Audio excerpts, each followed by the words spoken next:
Welcome, this is Rituparna for channel NE24. The organization Sammilita Lok Mancho, dedicated to the folk culture of the Borak Valley, is set to celebrate Dhamail Day in Silchar on May 26.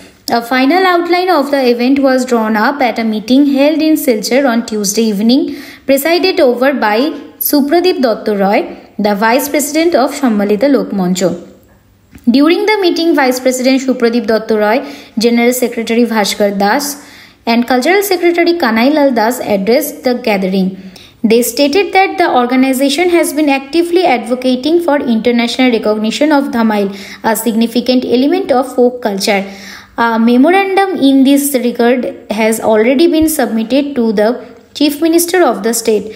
They expressed hope that Chief Minister Dr. Himanta Biswa Sarma will take the necessary steps in this matter. The organizers have invited the public, especially those who cherish folk traditions, to attend the Dhamail Day celebration, which will be held at Silchar Sangeet Vidyalaya at 11 am on May 26.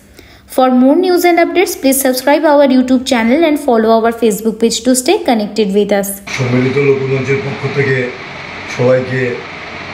শুভেচ্ছা জানাচ্ছি কারণ আমরা প্রতি বছরের মতো এবারও 26শে মে ধামাইল দিবস আমরা পালন করতে চলেছি শিলচর সঙ্গীত বিদ্যালয় ভবনে। সেখানে আমরা নানা স্বাদের অনুষ্ঠান রেখেছি। আমরা রেখেছি যে আমরা ধামাইল দিবস কিভাবে আমরা উদযাপন করব সেটা নিয়ে আজকে বিস্তার আলোচনা হয়েছে।